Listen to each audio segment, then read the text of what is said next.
The TCU baseball team is off the schneid, notching its first win of 2013. Jansen Whitty is in studio to share his thoughts on the young season. Another highly touted recruit joins the ranks of the 2013 football recruiting class. And the Ultimate Frisbee team prepares for an upcoming tournament. From the Schieffer School of Journalism, this is TCU Sports Now. Hello, and thank you for joining us for this week's TCU Sports Now broadcast. I'm J.D. Moore. And I'm Landon Haaf. They say 1 is the loneliest number, but if you ask the Horned Frogs, 0 might be lonelier. That's how many wins the TCU baseball team had going into its game against Dallas Baptist on Tuesday night. Thanks, Alex. Landon Haaf here outside of Amon G. Carter Stadium, where TCU has unveiled a new statue outside the east entrance of the stadium. The statue is created by a local sculptor who also designed the piece. And this bronze statue was funded by 3 private donors who contributed $50,000 each to make this dream become a reality. And the university is hoping that tradition becomes a reality, as next year players will rub its nose for good luck before football games. And this statue might become an important backdrop for big events on campus like more concerts or college game day. Alex, Tori, back to you guys. TCU's game against the Cavaliers here at Amon G. Carter Stadium on Saturday will be the second consecutive 11 a.m. kickoff for the Frogs. TCU hasn't played a home game in the morning since September of 2000. To put that in context, LaDainian Tomlinson was a star of that game. But an early start isn't just about the players. That sound system, as well as the addition of 2 new large video boards like this one behind me in the north end zone, have improved the fan experience for some at the new stadium. And with that win over SMU, TCU left Dallas with the iron skillet and the nation's longest win streak at 12 games. Next up for the Frogs, the first Big 12 Conference home game against Iowa State. The TCU Natatorium was packed for a rare opportunity Friday evening to see the Horned Frogs swimming and diving team compete in a home meet.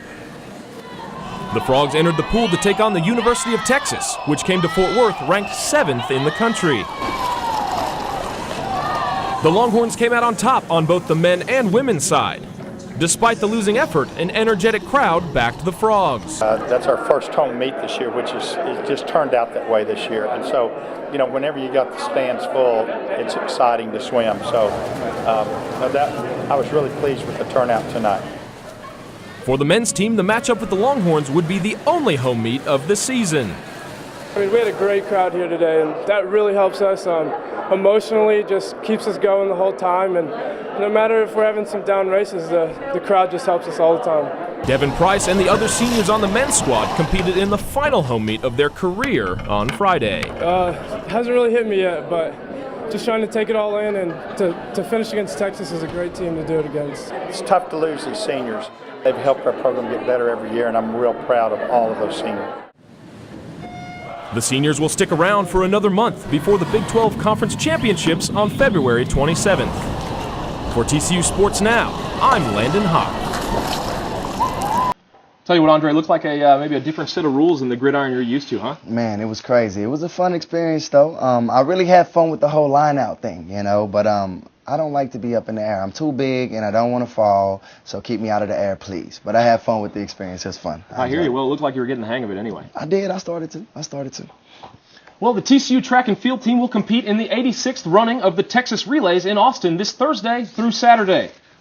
That's right, JD. The program celebrated past success by recognizing one of the standouts from the Killer Frogs era. TCU's all-time leading scorer, Darryl Browder, was honored at the halftime of the game against the Mountaineers. While there is excitement about the move, Schlossnagle knows that it's a long way off, and there's work to be done in their current conference. The bottom of the lineup has really struggled, a noticeable decline in production. We'll take a focus on our highlighted trio here, Derek Odell, Kevin Crone, and Jarek Suter.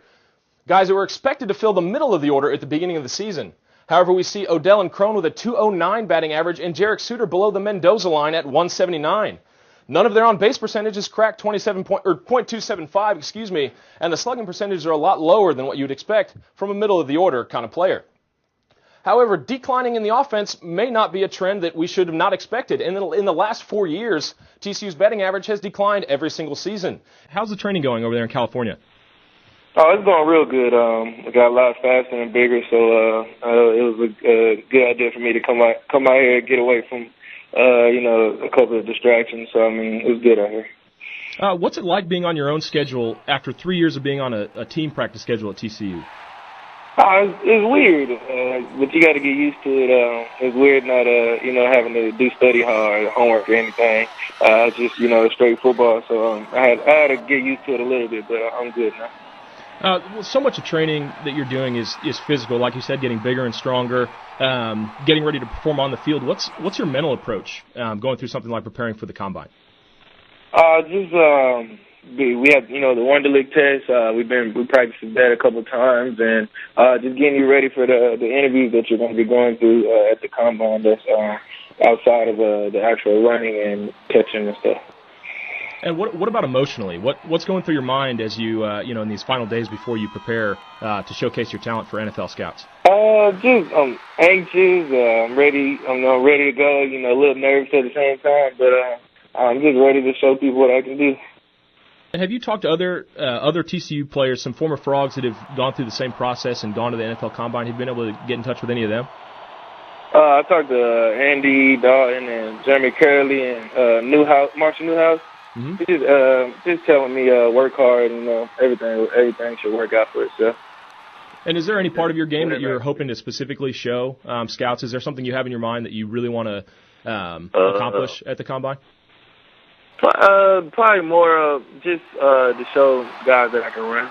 I could, people know I can run a little bit, but they don't quite know how fast I am, like running a 40 or, and coming in and out of routes. So I just want to display that. Roster moves aren't the only change to look for on Saturday. Media and players got the first look at a new helmet the team will wear in its Big 12 home debut. That's all the sports we have for you today. For more news and sports, stick with us here at TCU 360. I'm Landon Haaf, and as always, have a phenomenal day.